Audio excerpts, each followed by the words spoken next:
দুর্নীতির বিভিন্ন মামলায় সাবেক প্রধানমন্ত্রী শেখ হাসিনা সহ ১০ জন পলাতক আসামিকে দেশে ফেরাতে ইন্টারপোলের রেড নোটিশ জারির আবেদন করেছে দুর্নীতি দমন কমিশন দুদক।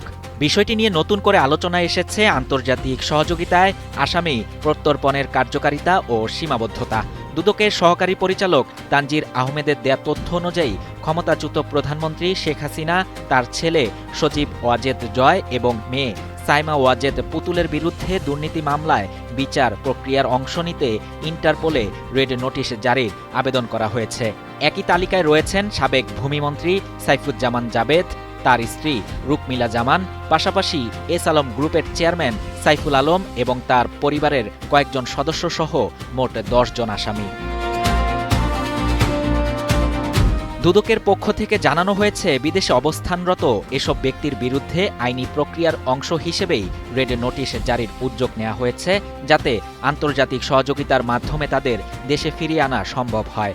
সম্প্রতি দুর্নীতি মামলায় ইন্টারপোলের সহযোগিতায় সাবেক আইজিপি বেনজির আহমেদকে দুবাইয়ে গ্রেপ্তারের ঘটনায় এ ধরনের প্রক্রিয়ার কার্যকারিতা আবারও আলোচনায় এসেছে। তবে বিভিন্ন ক্ষেত্রে আইনি জটিলতার কারণে রেড নোটিশ প্রক্রিয়া বাস্তবায়ন দীর্ঘসূত্রতা ও চ্যালেঞ্জের মুখে পড়ছে বলেও জানা গেছে।